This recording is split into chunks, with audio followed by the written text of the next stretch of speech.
Hello, everyone, and welcome to our Gamescom 2021 Xbox stream. We've got so many great game updates to share with you today. We're talking Age of Empires 4, Psychonauts 2, and my personal favorite, Microsoft Flight Simulator.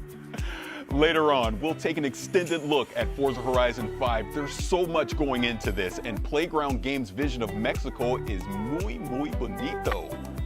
And we'll be getting our first look at the cover car for the game, Paris. I got $5 on it being one of those electric scooters that you see piled up on the sidewalk. Will Kate win $5? I guess we're about to find out. Yes, indeed. Our Xbox Plays team will also chat with devs and deep dive into current and upcoming games all week on twitch.tv/Xbox. Let's get started with Techland and their upcoming zombie parkour sequel, Dying Light 2: Stay Human.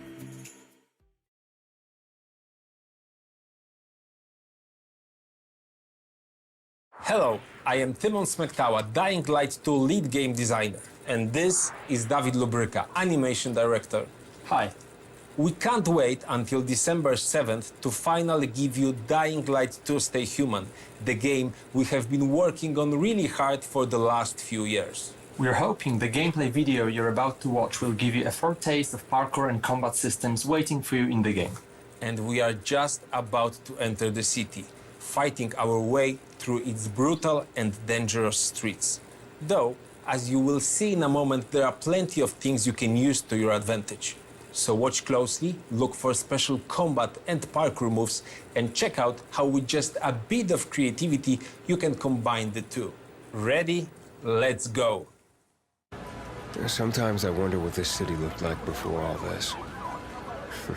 Probably like many others. People had their ambitions, plans, lives. Now it's all gone. The virus started it, but it was the people who made the world the way it is. This city, Villador. They tell me they had a vision. They had hope. But soon, one vision broke into many different ones.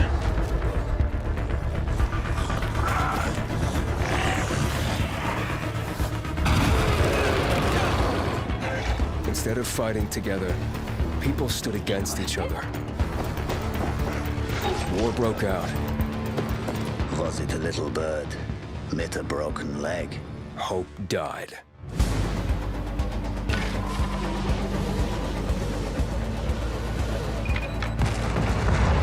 Now the city is falling. Each time we strike down an enemy, we absorb their strength. But I can't let that happen. At least, not yet. I need the secrets the city holds. Fuck! Hey! Still some rats here! I have to pick a side. The Bazaar needs good people. You're doing great so far. I have to make a difference. Let's check and see.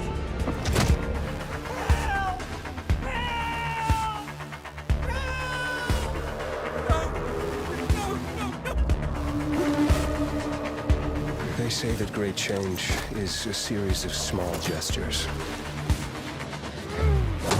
How about this series?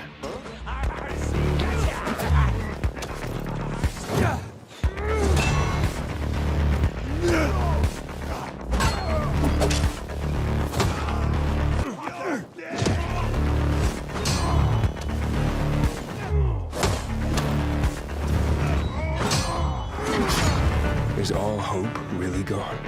We'll see about that. Well, that was an exciting trip, wasn't it, Timon? Did you notice those bandits in medieval-like armor passing by skyscrapers, banks, and large billboards? That's what we call a modern Dark Ages. And it's a very unique design, one very important for the plot of Dying Light 2. But there's another thing that stood out to me, all those parkour moves that you and your team has put so much effort into. Well, all you need is a few thousand of animations, cooperation with professional tracers, mock-up sessions, and invaluable help from David Bell, whose face and moves player will see in the game, by the way. No, yes, right. And we've got twice the number of parkour moves compared to the first game, and we are showing some of them in this trailer. The vault kicks being the most important to me personally. It brings a whole new fighting style into the game. The player can stagger an enemy and use them to perform further attacks, for example by rebounding from their bodies, jumping off them onto other foes, and so on. I think we captured the movement really well and made it quite simple for the players to perform. I can't wait for them to try it out and tell for themselves how much they loved it. It's definitely going to be useful. The city's buildings are higher than anything we have done before, improving its verticality. Players will need to find a way to reach those tall skyscrapers and other challenging spots too. Then it's good we scattered some helpers around, like a paraglider, which can support players in both parkouring and combat. Exactly, and it's gonna do great, especially in fights against humans, which are more frequent and important than in Dying Light 1. It's been over 20 years since the events from the first game, so people adjusted. They are much bolder now, at least during the day. And they are more vicious too. And I think that's a great summary of this discussion. Pre-order Dying Light 2 and explore its vast, complex world on December 7th. Thanks, David. Thank you.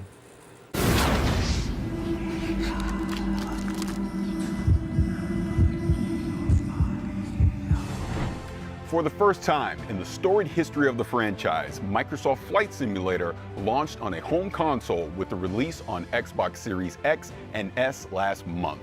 Reviewers and gamers alike were blown away by how well the stunning visuals and the depth of the simulation translated to the console, and that's why I'm extremely honored to welcome the head of Microsoft Flight Simulator, York Newman, to the stream. York, thank you for being here. The last time we met was at the Xbox Game Showcase, and it was getting ready to come out on consoles. How did that go? It went great. As you said, the reaction to the Xbox console launch was really just amazing. Both from Xbox gamers and from the press, they've been so gracious with their feedback. I don't know if you know, but Flight Simulator is one of the highest rated games on Xbox this year, which I think is just great validation that the translation of the simulation to the console has really worked well. Our usage numbers are through the roof. We are absolutely shattering franchise records, and I can tell you, there have never been more people playing Flight Simulator than right now. So it's an awesome time. That is awesome. Congratulations on the launch, really. But all right. I want to go to the danger zone. So what's going on with Top Gun? There's so much going on, Paris. So you and I talked about Top Gun Maverick earlier. The fans are super excited. They saw the FA-18. They can't wait to start flying. And as you know, it comes out later this year as free DLC alongside the movie. But as the movie is still under wraps, so are we. So I can still not tell you that much about it. But there's so much else going on even before Maverick. So we are continuing to do our monthly big releases that we've been doing for a long time. And next month, on September 7th, we are launching World Update 6. And this world update, I mean, at the beginning of the show, if you remember, there was a little red plane flying into Cologne. Well, we did that because World Update 6 updates that region, the region of Gamescom. So Germany, Austria, and Switzerland. And what that means to us is we have new aerial and satellite images. We have a new elevation map that helps us with the mountains. So the Alps actually look awesome now. We have new 3D cities like Frankfurt and Wuppertal in Germany. We have Basel in Switzerland. We have Vienna and Graz in Austria, and those cities look just amazing. They have like 7 centimeters resolution, and it's awesome. But we want to celebrate the entire region, so we picked 100 of the most scenic places, the most famous landmarks, and we call those POIs, and we sort of spread them throughout the simulation, and we also added airports. We did Lübeck and Stuttgart in Germany, and Klagenfurt in Austria, and St. Gallen in Switzerland. And what it ties it all together is missions. We're having new discovery flights, we have new landing challenges, and we have new sort of tours of the country. So they fly you around all the awesome looking places and really celebrate the beauty of this region of Earth. And this is a celebration of DACH, of Germany, Austria, and Switzerland. I'm so happy to be able to announce the date here at Gamescom. You know, That is really incredible, all the different regions and everything that you're going to have in the game, and the way that you're going to be able to actually highlight those.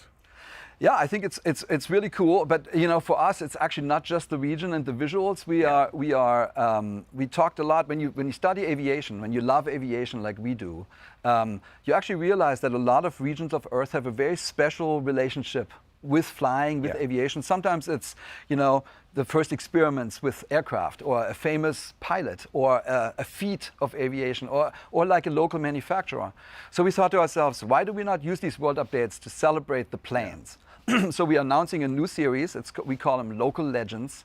And think about that as planes that are locally well known, like in that region, but outside in the world, not so much. Yeah. But why not use the world updates to highlight this, to bring these awesome machines to a worldwide audience?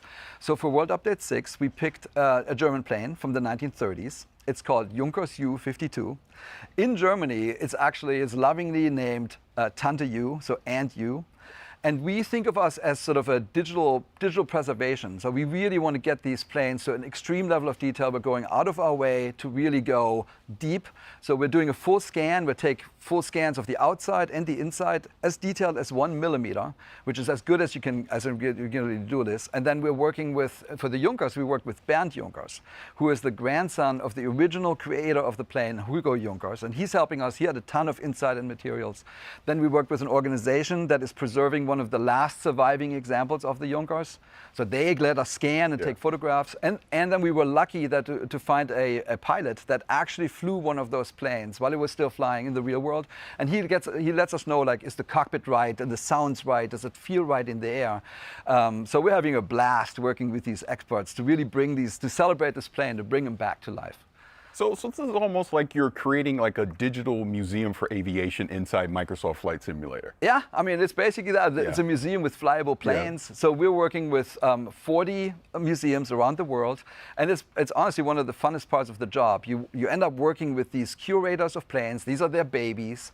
And they sort of see the tooth of time in the real world sort of nagging on their remaining planes. And they're so happy when we come in with our scanning equipment and we're basically capturing their planes. And they know that we can digitally preserve them in perpetuity. And we're actually giving those scans back to the museum so they can do something with it. And it's a great collaboration. And we're actually not just looking back in the history of aviation, we're also looking towards the future. So I have another announcement. We are working with a fascinating German company called Volocopter. Yeah. And they're making an eVTOL air taxi for urban traffic.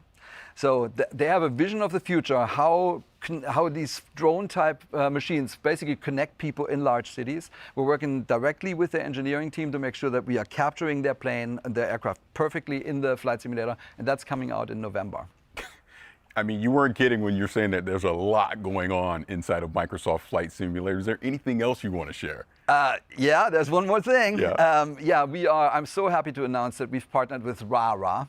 That's the Reno Air Racing Association. And every year they put on something called the Steel National Championship Air Race. And we're bringing this to Flight Simulator. So this is the fastest motorsport. This is right down your alley. It's the fastest motorsport on Earth. And I actually brought you a little trailer to look at. So race, speed, we go into the danger zone, baby. Let's go ahead and show that.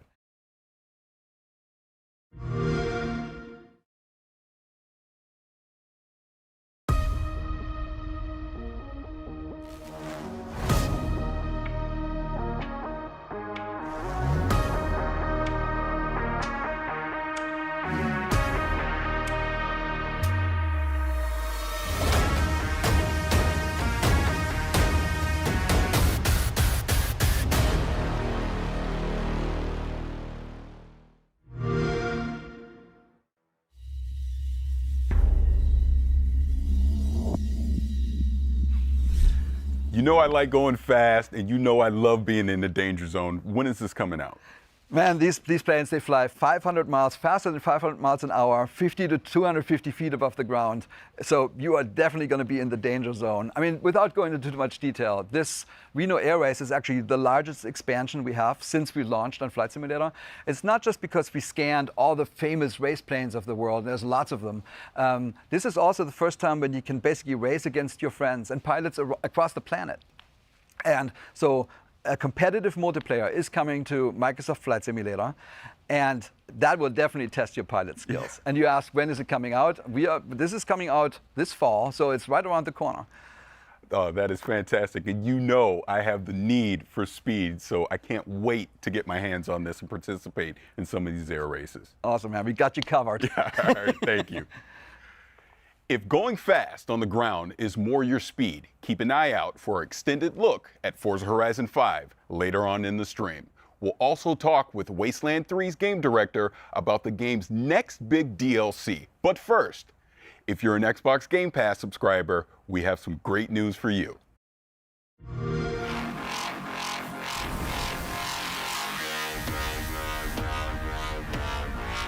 Here I come!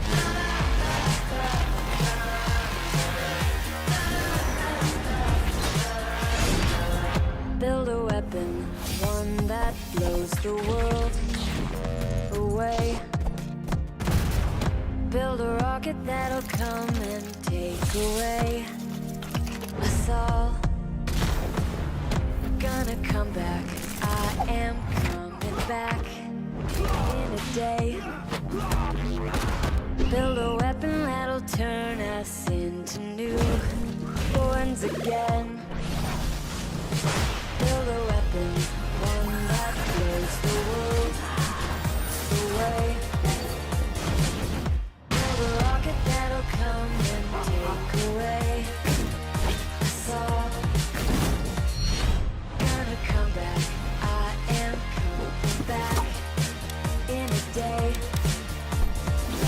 Build a weapon that'll turn us into newborns again.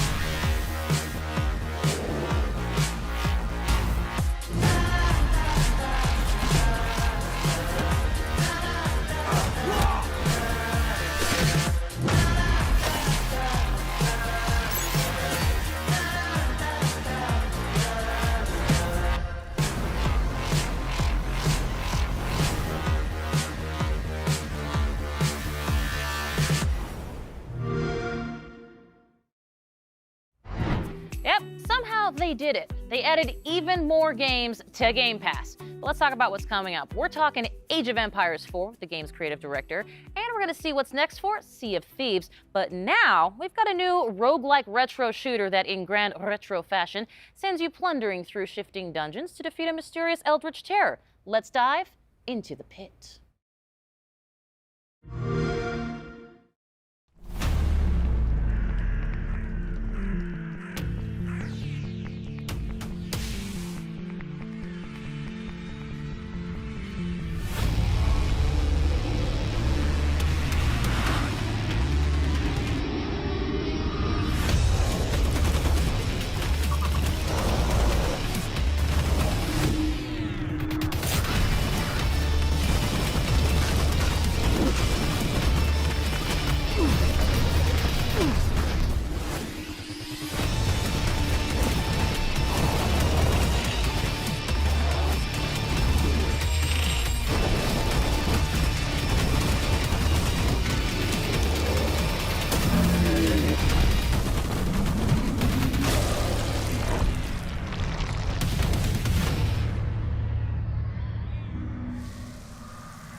Well, I am here with creative director of World's Edge, Adam Eisgreen. And Adam, I'm so excited to talk Age 4, of course, because you've brought something a little different and very special today. Yeah, I have. So, so far we've been showing everyone kind of what Age looks like from in the game, when you're playing it.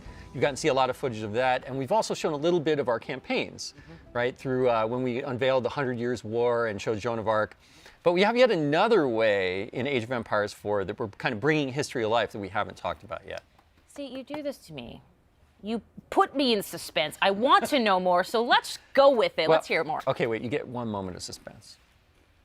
Okay, that's enough. So what we brought today is we have these wonderful little videos that we've created that are interspersed amongst the campaign, and they're about 3 to 5 minutes each. And we have over an hour of them total, and they're called Hands-on Histories. And what they are is a great way to like deep dive on certain fun subjects from the cultures we're representing and just from medieval history. Excellent. Well, I hear you've actually brought one of those segments that you're going to share here for the very first time. Yes, I have. We are going to show you the segment on one of the most popular units from Age of Empires franchise and a fan favorite, the Trebuchet. Excellent. Well, this I got to see. Let's take a look. A counterweight trebuchet was the king of all siege engines. A catapult capable of smashing down castle walls from great distances.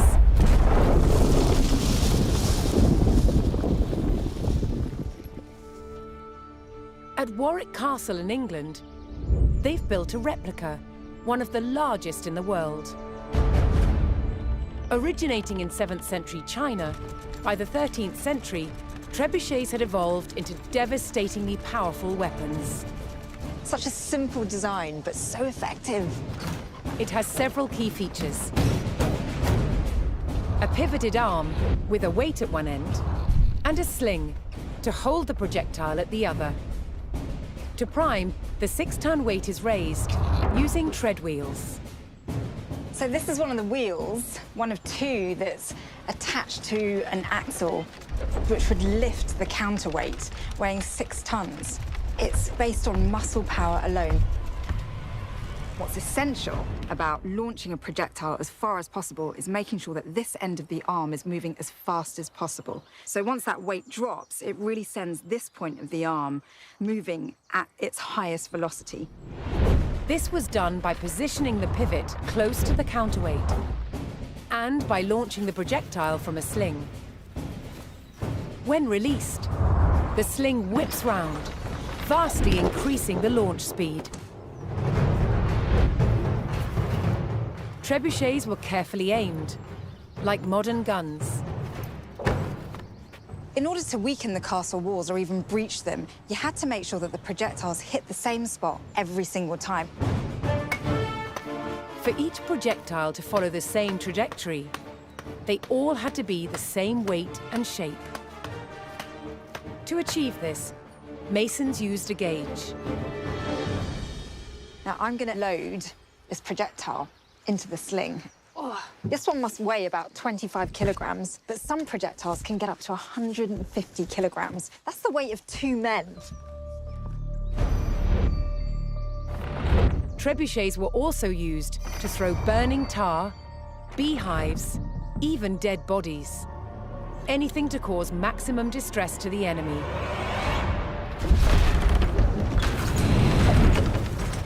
Did you hear that whoosh? It was the counterweight trebuchet's lethal combination of power and accuracy that made it the ultimate medieval siege weapon.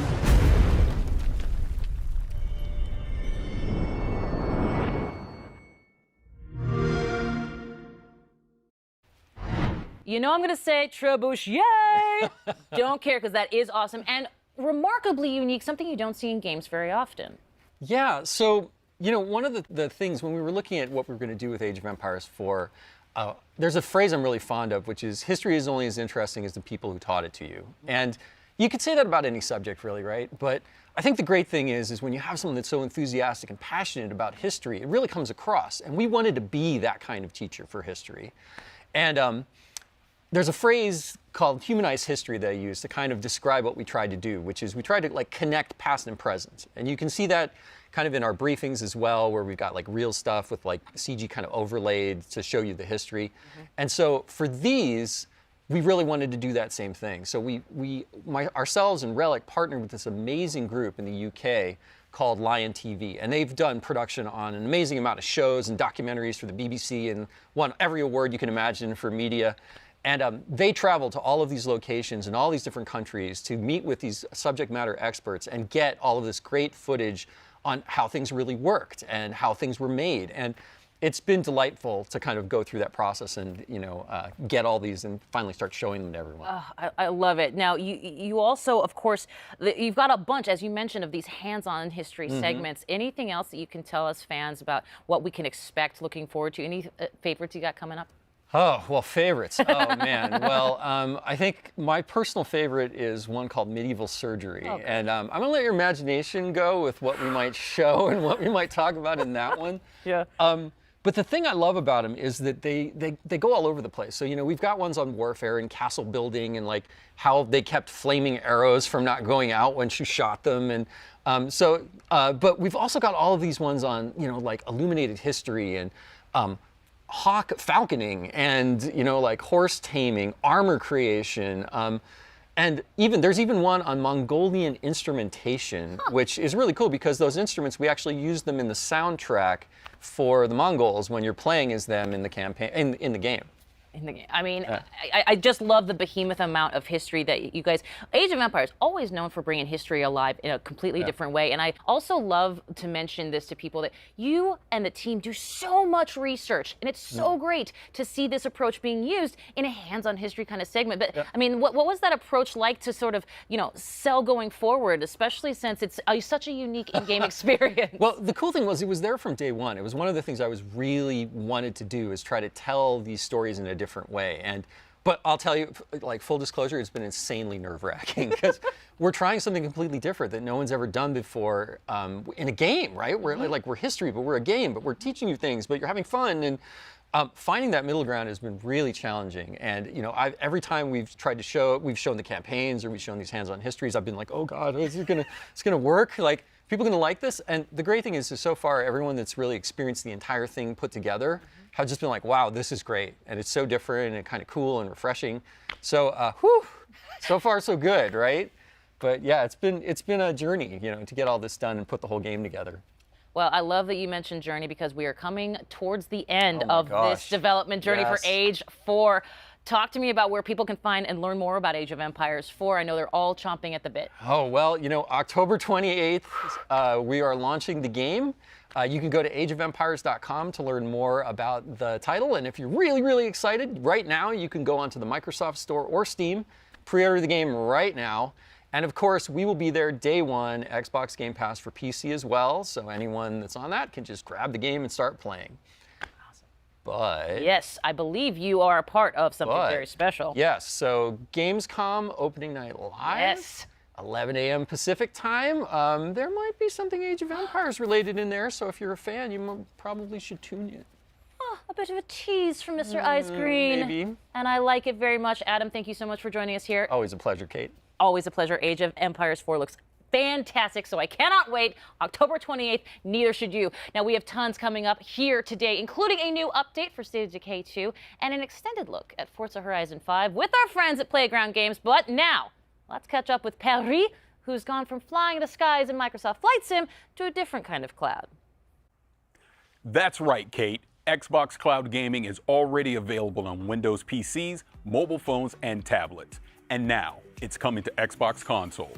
The future with cloud gaming sounds bright.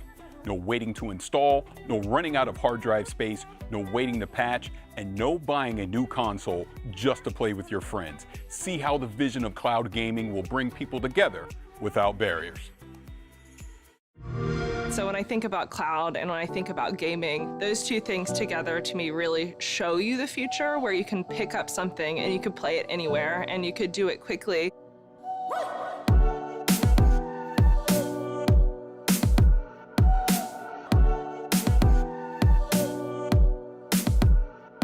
Cloud gaming is phenomenal. That's pretty great. I mean, that's pretty awesome. This actually looks so good. Games are large and you want to keep the ones that you know you love on your hard drive. Xbox Cloud Gaming is about being able to discover the new ones right away. It's super exciting that for our Game Pass Ultimate members, they will get to experience Xbox Cloud Gaming on whatever console they have. Cloud gaming is really about looking at how people play differently. I know me in particular, sometimes I just have 20 minutes. It should be as easy as finding the game that you look for on your console and just jumping right in. We're targeting 1080p at 60 frames per second. What's crazy about this is like the latency. This is the kind of stuff you need with cloud gaming. Oh, 60 frames? That's actually very smooth. The process itself to get into cloud gaming feels like you're playing on console, right? You go, you find the game you want, you press play. It's so easy nowadays. You can pick up any device and pretty much play any Xbox game on Game Pass. If my friends have titles that I don't have yet, I can just wait for them to send me an invite. It makes content just so much more accessible. I really love the flexibility. It's awesome. Everything that Xbox is doing right now is just getting rid of the limits of having to be on a specific platform or a specific console, play on PC and mobile, and now on Gen 8. Yeah, Gen 8 consoles can play Gen 9 content. Isn't that so cool? With cloud gaming, we have the ability, because you are connecting to consoles that are in our data centers, to allow the Gen 8 customers, the Xbox One customers, to play games that their hardware wouldn't have been able to play without it. There's so much opportunity when it comes to thinking about how we can make content more readily available and let people play where they want to. Sign me up. I'm ready for cloud gaming right now. Let's do it. When's the release date? When does it release?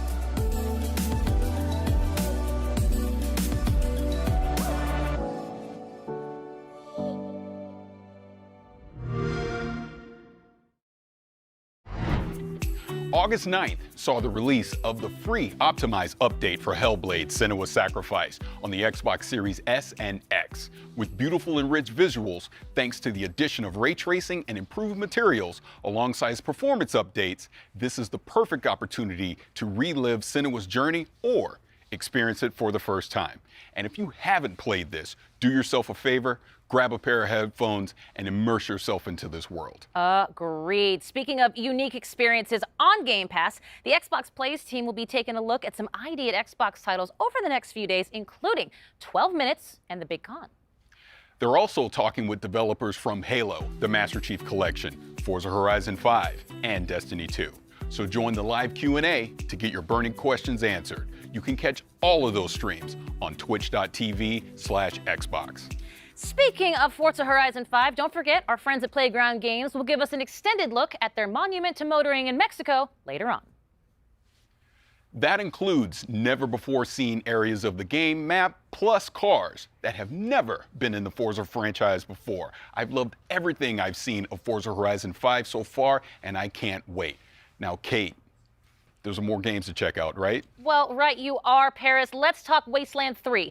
Their newest DLC introduces us to a new cult, the Cult of the Holy Detonation. The Holy Detonation is life.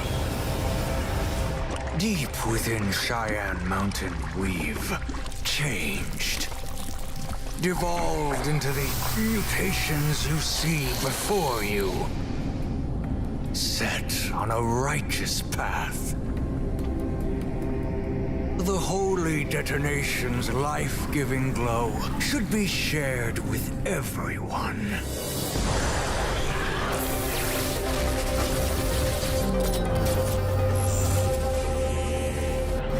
May the light of the Holy Detonation purify you. Join us, Rangers.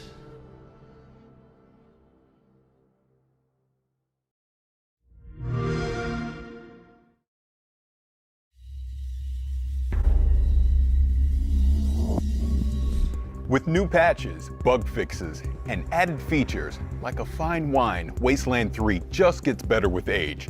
To really savor the game's bouquet, we're talking with inXile game director David Rogers. David, thank you for joining us. I'm super stoked to be here, thanks. So in the trailer, we saw that the DLC is coming out on October 5th, but we know, inXile Wasteland 3, you guys have been working on this for a very long time. So can you kind of talk about that journey? Yeah, our dev team has been working nonstop full tilt, trying to make Wasteland 3 the best version of itself it could be. Over the past year since it's released, we've added features, we've balanced, we've listened to the community, we've fixed bugs, added stability, and I really think that the version that we have now is the absolute best version of the game, and if you've never played it before, now's an awesome time to jump in. Well, congratulations on everything that you've been doing with Wasteland 3. Now, this DLC is called The Cult of the Holy Detonation. Now, talk about that a little bit. Tell me what's going to go into this DLC. What should we be excited about? Right. So you've heard of Cheyenne Mountain, right? Yes. For those who haven't, Cheyenne Mountain is this top secret military complex buried deep in the heart of Cheyenne Mountain in the middle of Colorado. It's designed to outlast a nuclear winter. And so when you hit level 16, an old friend calls you and says, hey, I need your help securing this secret military base and all the secrets within. And as soon as you get there, you find two warring cults battling over supremacy, trying to take control of the Holy Detonation, which is this pre-war science experiment that they worship as a god. And, these cultists are insane, they're mutated, they've gone totally mad, and all they want to do is share the holy radiation with you and your entire ranger team. How generous. Yeah, that sounds a lot cooler than some of the cults I may have joined in the past, but this is typical Wasteland fashion. We're really going to be able to get in there and mix it up, right? Right. So you and your ranger team insert yourself right smack dab in the middle of their holy war, which, what could go wrong? And this is a Wasteland game, so you decide everything. Choice and consequence is our bread and butter. And so you decide who lives, who dies, who gets screwed over, who takes charge. You're deciding the fate of the cults, the Holy Detonation, Cheyenne Mountain, and ultimately all of Colorado. This is really your game to craft and mold. That's awesome. So the last expansion was the Battle of Steeltown, right? You had giant robots and things like that. So, what are you going to do to actually top something like that from the last expansion?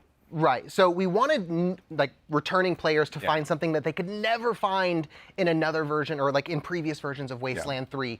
And so we built this as a Wasteland-style dungeon crawl. And in there, you find this awesome mix of mystery, exploration. You're meeting these crazy cultists who have been locked in this pre-war time capsule, and some of the raddest boss battles we have ever been able to build in a Wasteland game.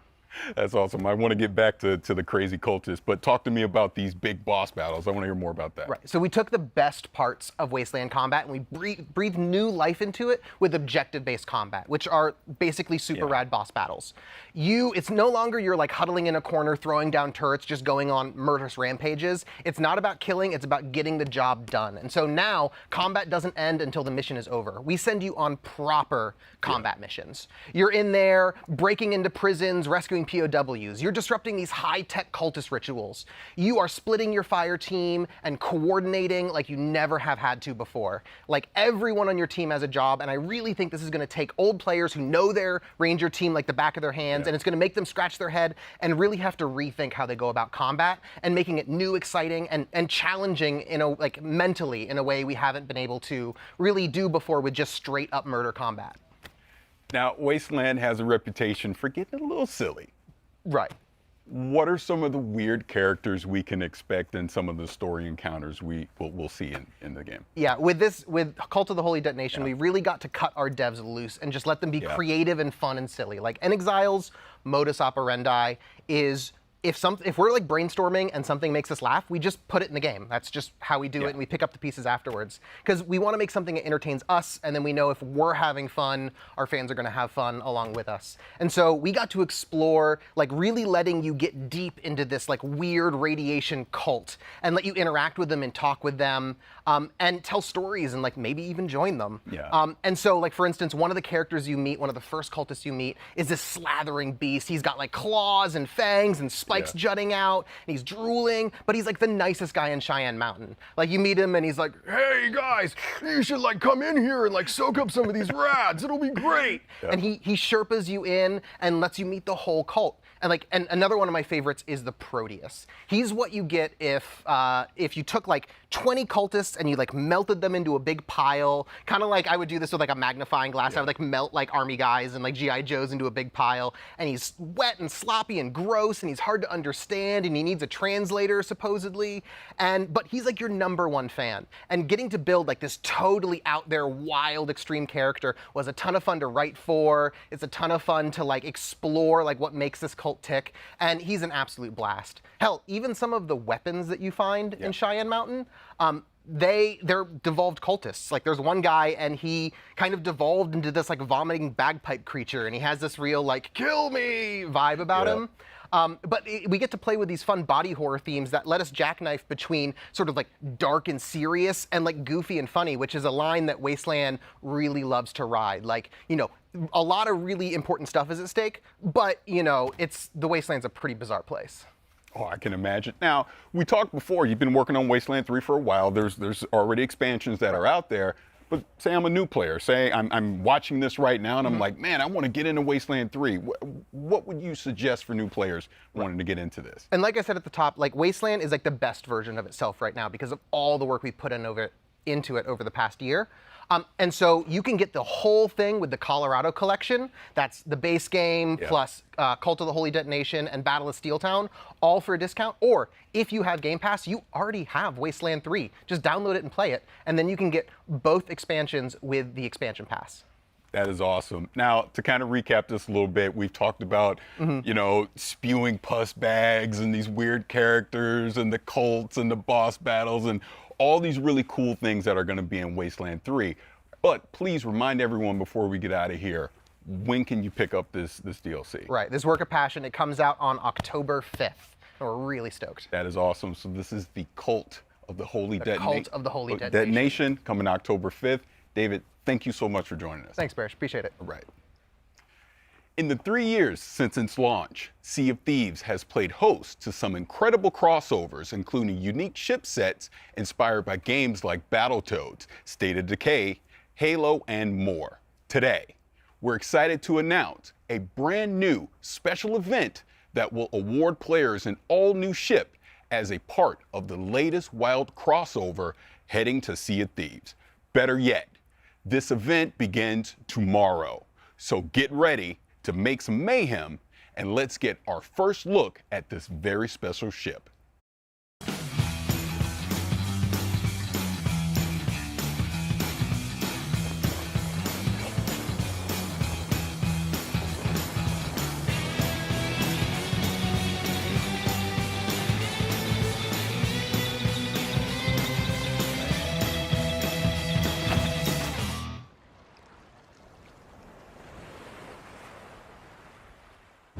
Guten Tag, everyone.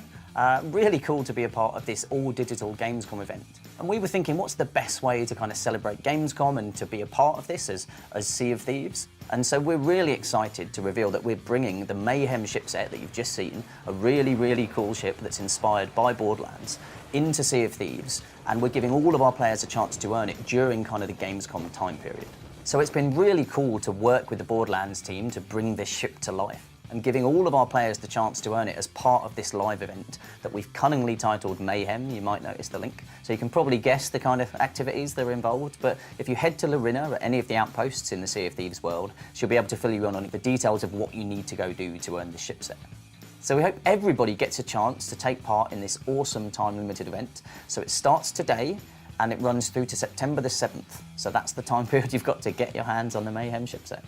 And I think that's it from me. So, as always, I will see you on the seas.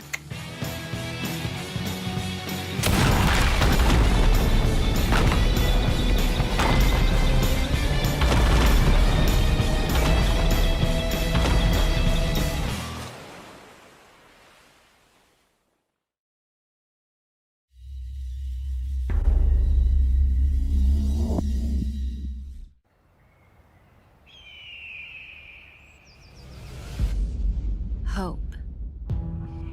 It's always been a dangerous world in Trumbull Valley. But now, it's hope that brings us back together. It reunites old friends. It builds new bonds. And in the face of a growing threat, hope is the greatest weapon we have.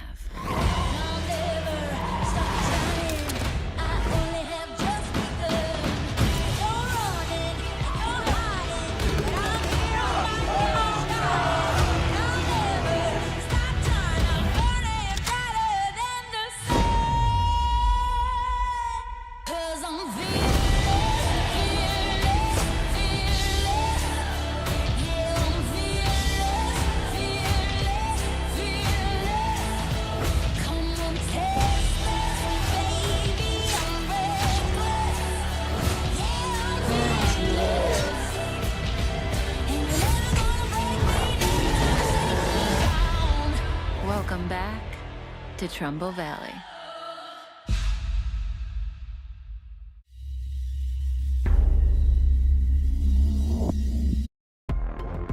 Well, just like zombies themselves, it seems everything old is new again in State of Decay 2.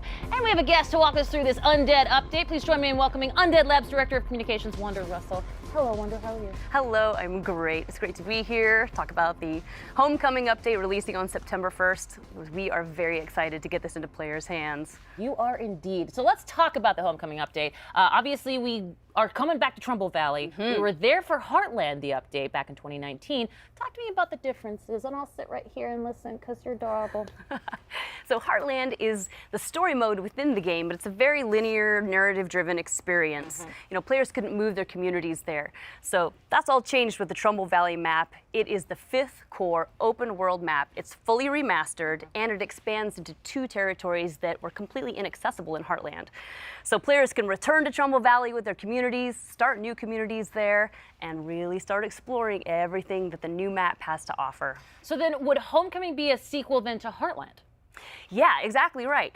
So the events in Heartland kind of play out. You see what happens in Trumbull Valley. So we think of it as the 3rd part of our Trumbull saga that began with the original State of Decay game, continued into Heartland, and now we see what has happened since then and what storylines might be coming to a close.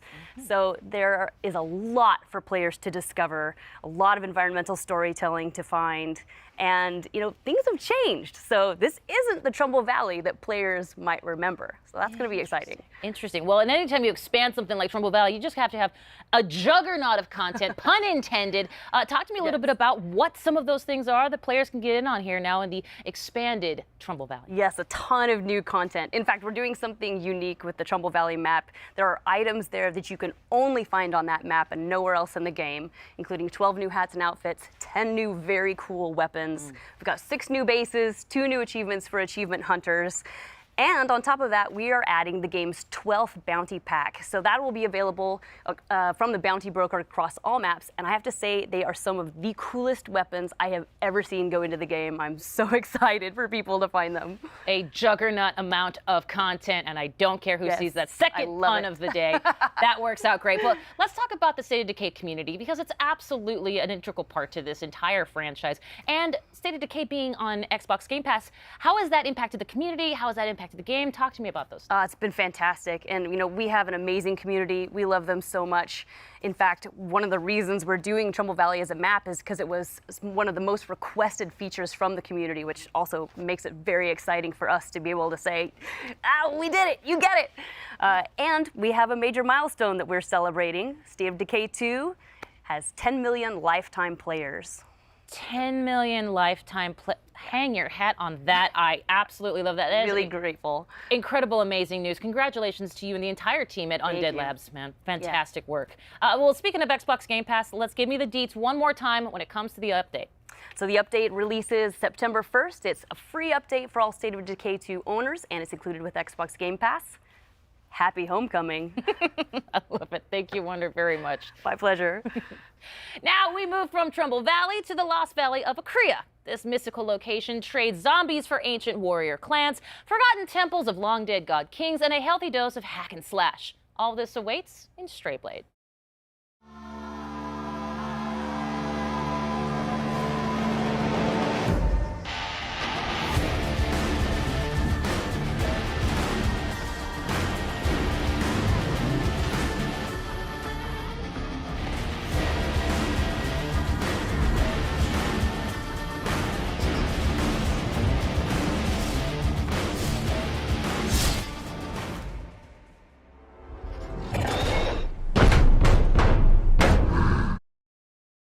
In Strayblade, you discover the mystical Lost Valley of Akria, a world which ranges from overgrown temple ruins to frozen caves and winding canyons. A game world that changes based on your victories and plenty of dudes to stab in blade-to-blade combat.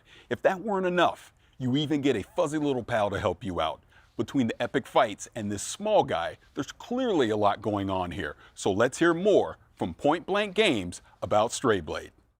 Hello everybody, I'm Leonard Kausch, Game Director at Point Blank Games, and today I will show you Strayblade. Strayblade is an action RPG where you play a rogue adventurer who is exploring the ancient valley of Akria with his companion, a witty wolf named Boji. Unveil the history of the Forgotten Valley, muster the powers of the 3 Akrian metals to restore balance to this war-torn land. That is the how, as well as the why. Combat and exploration are the 2 key elements of our game. Let's dive into the combat first. Our combat system merges strategic anticipation of enemy attacks with split-second blade-to-blade reactions. It is the high noon of skill-based melee weapon combat. To achieve that, we put our hearts into creating fluid, well-readable animations and epic cinematic finishes. You can choose from multiple weapon categories that can be combined to fit your playstyle. Now, let's take a look at the exploration. Akria's colorful world ranges from overgrown city ruins to frozen caves and winding canyons. Together with your companion, explore the deepest corners of an ever-changing world bristling with adventure. Every discovery holds treasure. Find rare materials, recipes, weapons, lore pieces, and beautiful places. Change is part of your journey, where every victory impacts the world around you. When you die, time keeps moving forward. Enemies killed stay dead, new foes invade camps that you weakened, and when Boji revives you, only one thing is certain. The change you brought shapes what now awaits you. And of course, get ready for epic boss fights.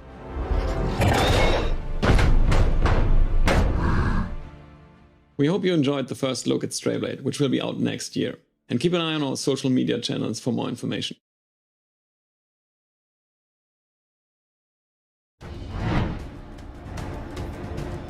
Next up, one of the most unique games finally comes to Xbox. Yeah, unique. As in, my evil twin murdered 4 of my husbands because they secretly are in love with me. Unique. In case that didn't tip you off, we're talking about Crusader Kings 3, the medieval grand strategy and role-playing game that has you trying to defend your royal line from those that would conquer your kingdom, and evil twins apparently. Yeah. It's coming to Xbox as an adaptation, not a direct port, meaning that the UI and controls have been refined to bring that grand strategy experience to a controller. Not to mention bringing the grand strategy experience to my comfy living room couch. We'll all be ruling from our throne room soon enough. Check out Crusader Kings 3, now coming to Xbox consoles.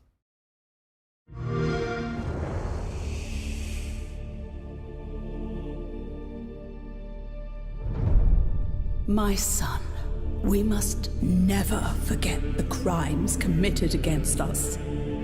Your father sought his glorious revenge and failed.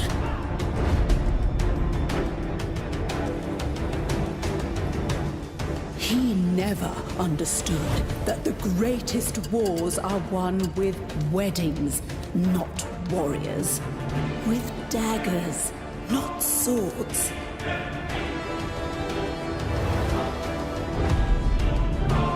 Only the small-minded measure success across the span of a single life. The real game is played across generations. You see, real strategy requires cunning.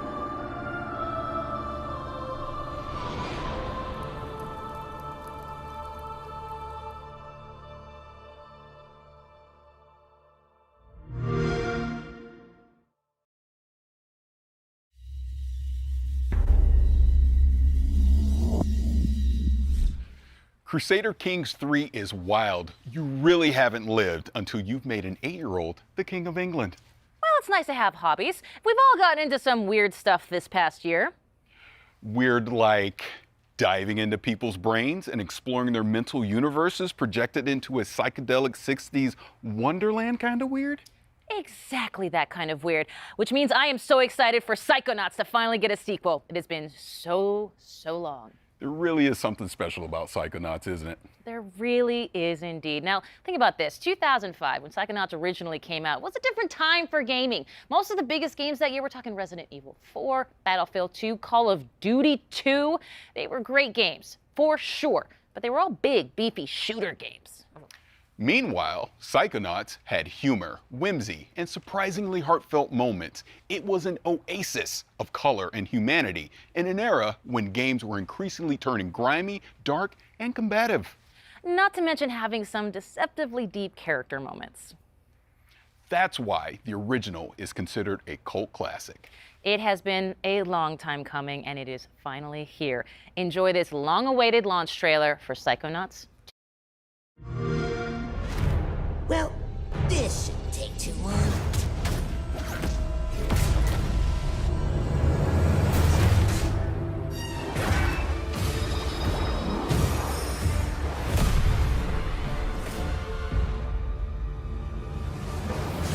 With psychic powers, he dives into your mind. My name is Raz, and I'm the new intern. And today is my first day on the job. Get ready, Rasputin.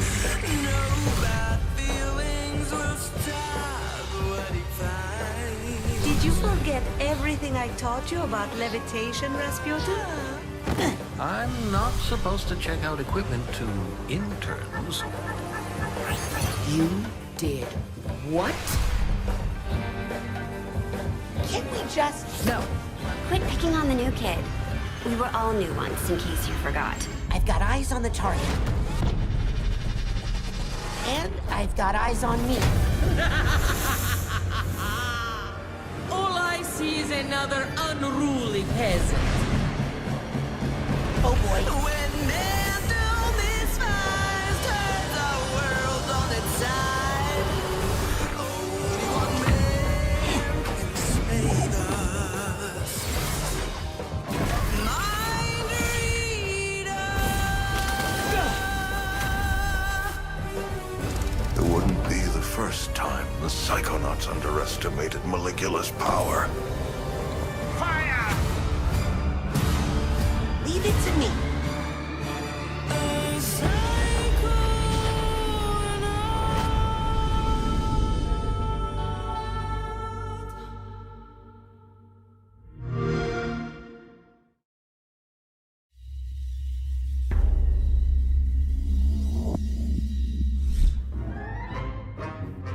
Well, it's clear I could not be more excited for Psychonauts 2 because I gotta be honest, me and that original game, we got some beef that needs settling. If you know, you know, the meat circus level, it is infamous, it is brutal, it is difficult to say the least. It's the final level of the original game that came out, and I cannot believe I'm doing the math on this one.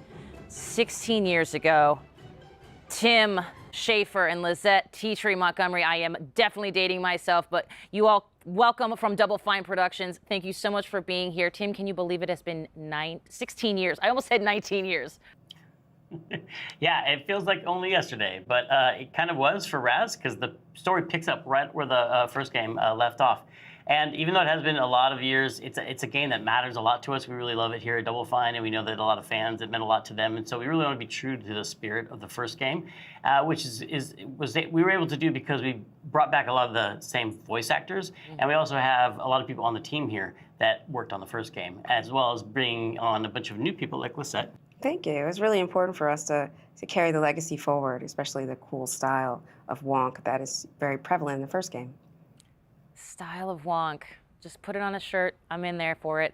Let's roll it back a bit. Of course, this can be a kind of a trippy idea if you're not familiar. Psychonauts, they still jump into people's minds, I'm assuming, like the first game, right? So if a Psychonaut sort of dove into my brain, it would be like a lot of Ted Lasso quotes and French Bulldog memes. Am I correct, Tim? Yeah, that's what's fun about a Psychonauts game is that all the levels are different, just like every person is different, based on their personality. If you could jump into someone's mind, what would it look like in there? What would be the color of the sky, and like who would the monsters be? And in Psychonauts, you get to do that because Raz has the power of astral projection. And when he goes in, he gets to fight those monsters and help people deal with their nightmares and wrestle with their inner demons. And so there's a ton of variety, and there's a lot of anything goes. We can go to any location, we can have any art style, and coming up with new levels for the second game was really fun to do. Well, I loved it from the first game, certainly. Lizette, let's talk a little bit about how that kind of concept expresses itself in the game world. I mean, Psychonauts 2 has got it all over the place, I'm sure. Yeah, it was really important for us to carry forward the unique brain worlds and unique levels from the first game and the unique style as well. So we were really focused on how we could bring forward that style in Wonk and also bring in new levels and enemies. Now, of course, it wouldn't be Psychonauts without new mental demons. And I'm sure it's happening in Psychonauts too. What does this mean? Does it mean basically is that we're finally able to slap COVID anxiety in the face? Well, I don't know if you get to slap anxiety in your face, but you definitely get to slap some panic attacks, and COVID definitely caused a lot of those.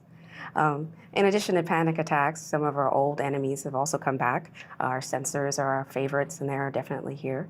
And in addition to that, we also have our doubts. And some new enemies. There's our lovely sensor. Also, some regrets, some flying regrets. There are a ranged enemy, and they definitely are challenging. Our doubts are our slow, sticky melee enemy. You're also seeing our enabler here. It energizes our whole combat troop. So we have a whole cast that you can battle and fight with. Including the new bad mood. Including the bad mood. Which is it's an electric storm of feelings that you have to fight. Now, for those who haven't played the original, available now on Xbox Game Pass, by the way, wink. Tim, why is Raz so good at rummaging through brains? Raz is, he has some very special skills. He has two whole sets of skills, one being the acrobatic skills he learned growing up in the circus. He can balance on tightropes, jump on trampolines, swing on trapezes, and that helps him navigate and get around to all kinds of interesting places. But he also has this other side to his personality, which is that he's a powerful psychic. So he can levitate objects, he can use telekinesis and pyrokinesis.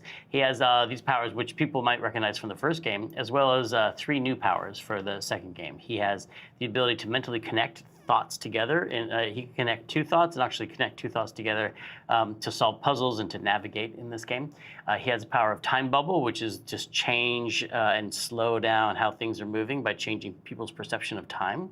And he also has the power of projection, which allows him to pull an archetype, a personality, out of his unconscious mind and bring it into the world that he's in, like a companion in battle or in puzzle solving. But let's talk about the story for a second, because as the original Psychonauts, we saw Raz training to be part of an organization, and now perhaps he's part of a whole organization at this point. And are there other brain agents, other Psychonauts out there that maybe grew up in a completely different circus? Yeah, we have a lot of new characters in this game. We do. We have a lot of new characters in this game. As soon as Raz arrives on the headquarters, he immediately gets introduced to the interns. And the interns quickly tell him and show him how he fits into the organization. The bottom. They're right down at the bottom. Yeah, so earn his way back to the top again. He's no longer the coolest kid in summer camp. And much to his chagrin, his entire family, his entire embarrassing circus clothes wearing family comes to visit him in front of all his new friends. And so the interns find out that he's the awkward middle child of a circus family. Each one of them has their own quirks and foibles, and some of them are even psychic. And so a lot of their story gets told in this game, including their backstory and how it relates to the foundation of the Psychonauts themselves. Well, I like that. And of course, as you might know already, I'm sold. But you, of course, already knew that. When can myself and the rest of the world exact some beefy, meaty revenge? You can get back to the beef and play Psychonauts 2 on August 25th on Xbox Game Pass and PC. There it is. Lizette, Tim from Double Fine, thank you so much. And you know what? Extend a huge congratulations to everyone at Double Fine on the launch of Psychonauts 2. Thank you so much. We're very excited. Thank you. And you can catch more of Tim Schafer and ask him those burning questions about the newest game in the fan favorite franchise in our Xbox Play stream tomorrow. But first, we're going from cleaning out mental cobwebs to cleaning up alien planets in this supremely satisfying 4K 60 trailer for The Gunk.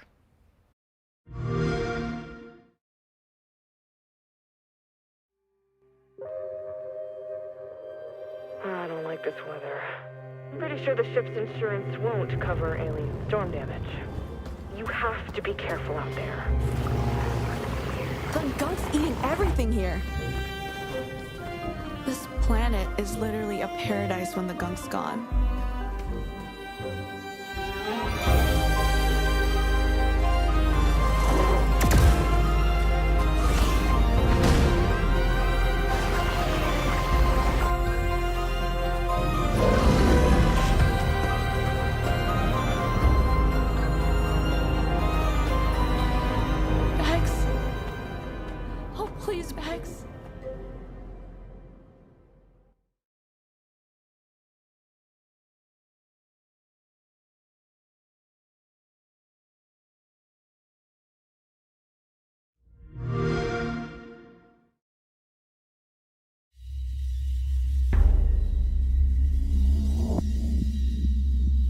We have talked about so many incredible games today, and it's hard to pick a favorite, but let me just say, it is so cool that State of Decay 2 is expanding Trumbull Valley. Come on. And hey, you know what?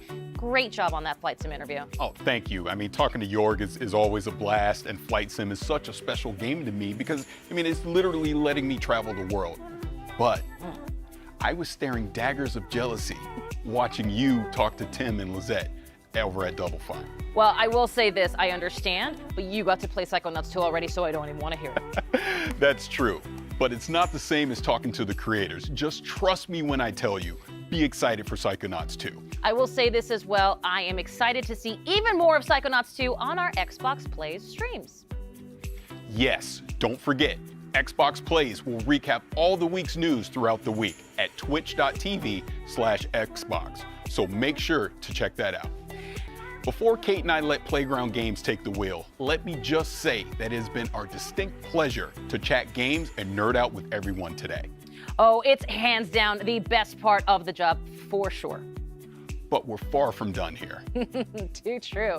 Now, in June, Playground Games announced that Forza Horizon 5, the highly anticipated follow-up to 2018's breakout hit open-world driving game Forza Horizon 4, arrives on November 9th on Xbox consoles, Xbox Game Pass for console, PC, and cloud, and of course, Steam. And if you're watching our Xbox YouTube channel, switch over to our Xbox Twitch channel to see all this new exclusive content. And that is twitch.tv/Xbox for the full vroom vroom experience. And if you're already watching on Twitch or one of the Forza channels, stay right where you are.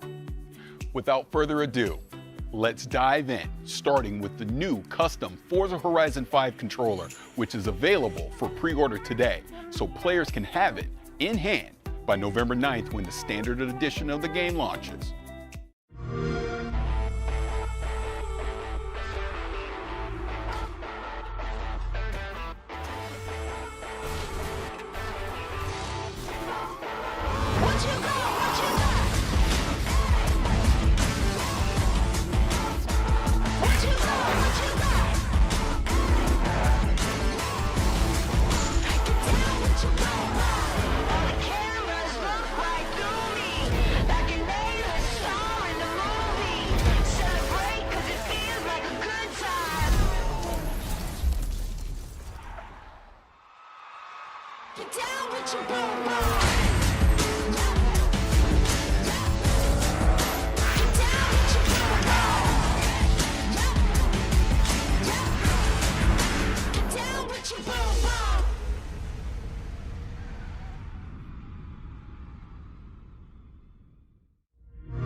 Charlie here, and I'm at Playground Games with Forza Horizon creative director Mike Brown and Forza Horizon art director Don Arcetta. Hello, everybody.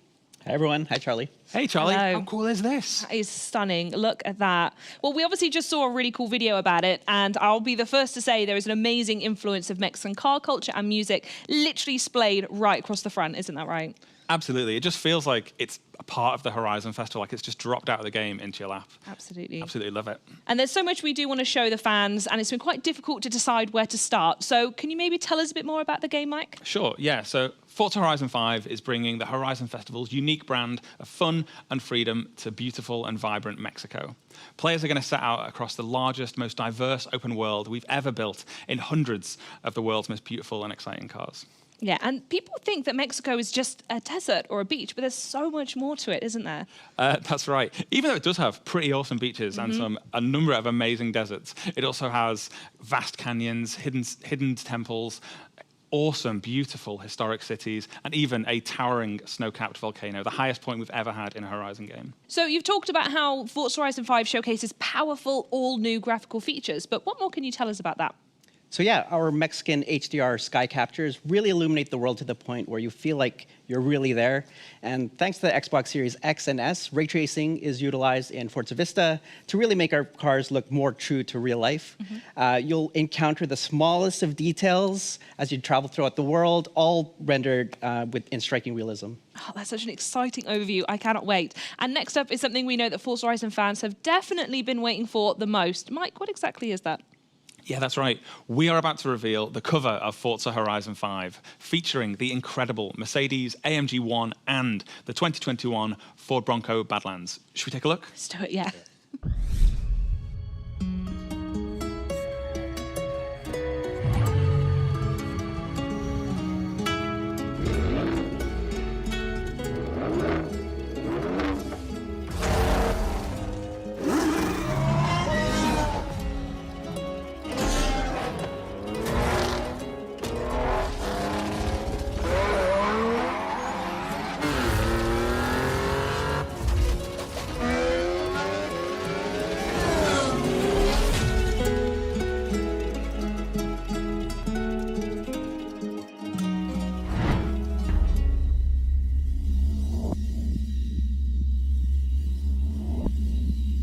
Now, those are two very different ways to explore Mexico. So what I want to know is why those two cars were chosen and what players can expect when they get behind the wheel.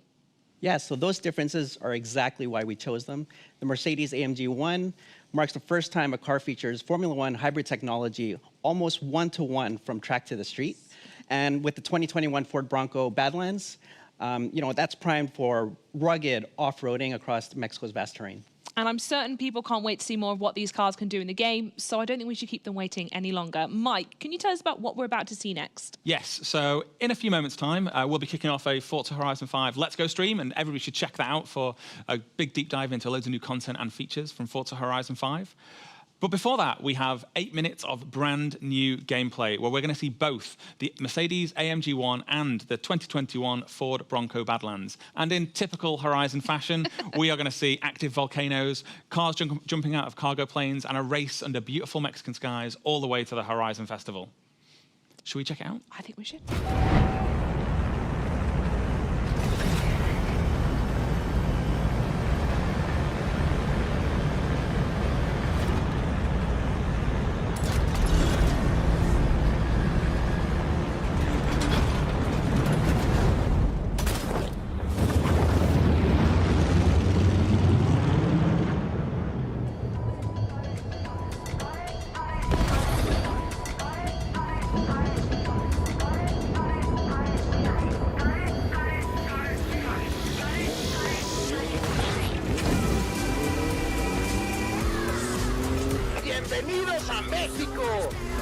Here, we take control of the 2021 Ford Bronco Badlands, atop of the towering, snow-capped Gran Caldera volcano.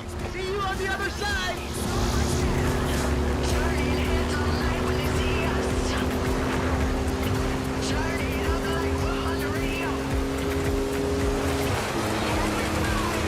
Follow that car!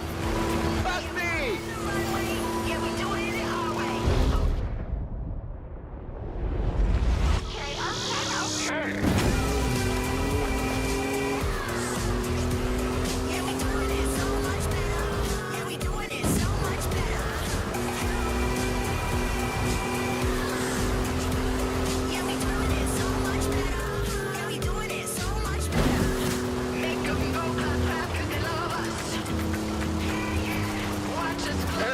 There might be a little bit of traffic ahead.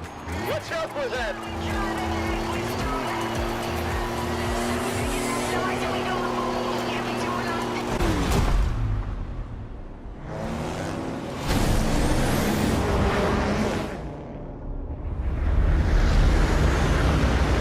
Making new friends, eh?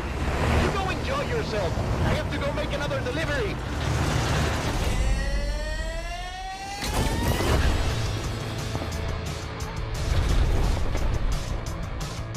Drop zone approaching. Lovely day for a drive.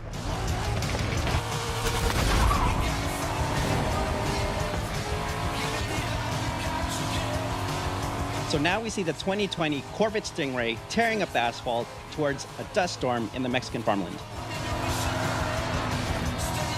Outtrack the storm. No sigue adelante. Keep going.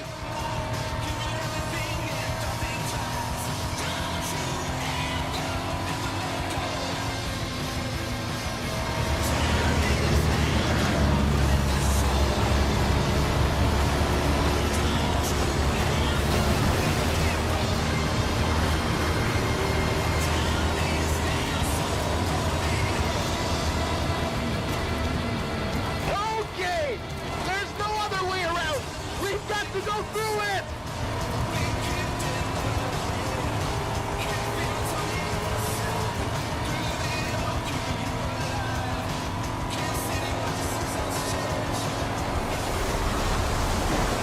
Woo! For the eye of the storm.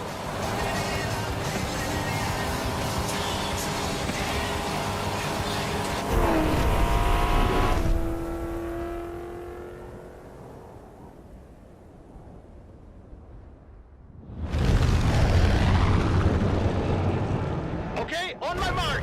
5, 4. 4 now, that's fine. This could get a little rough.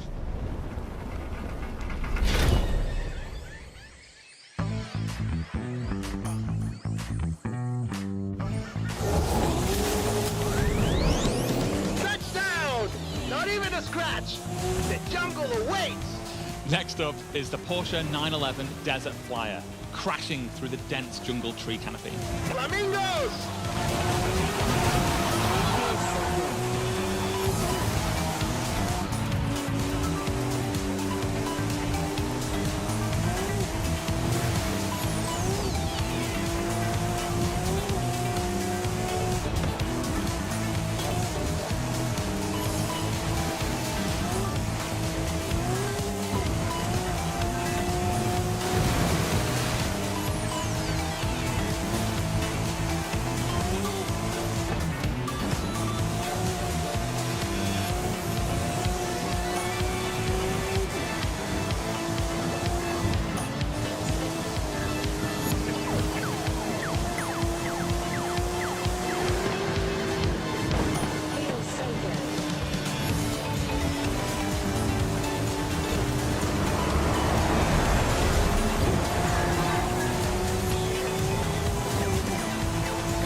You through the bridge.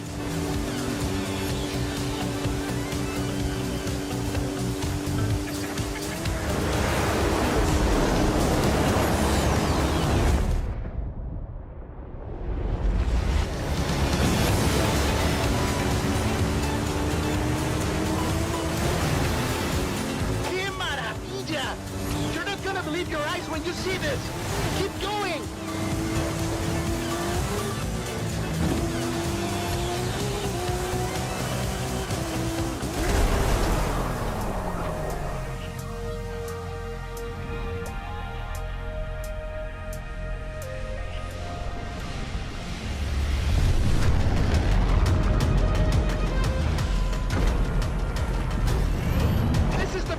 Drop! The whole festival is waiting! Go, go, go!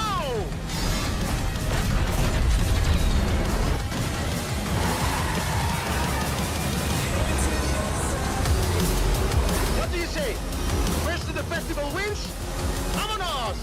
And on the final leg, we have the stunning Mercedes AMG 1 at full speed across Mexico's sun-baked rocky coast.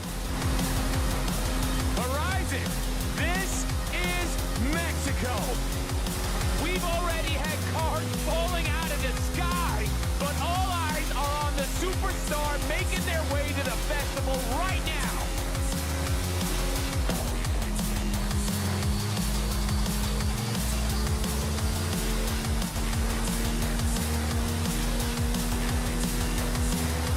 If you've just arrived at Horizon Mexico, then you are in for a treat, my friends. Get ready for the biggest Horizon adventure of your life.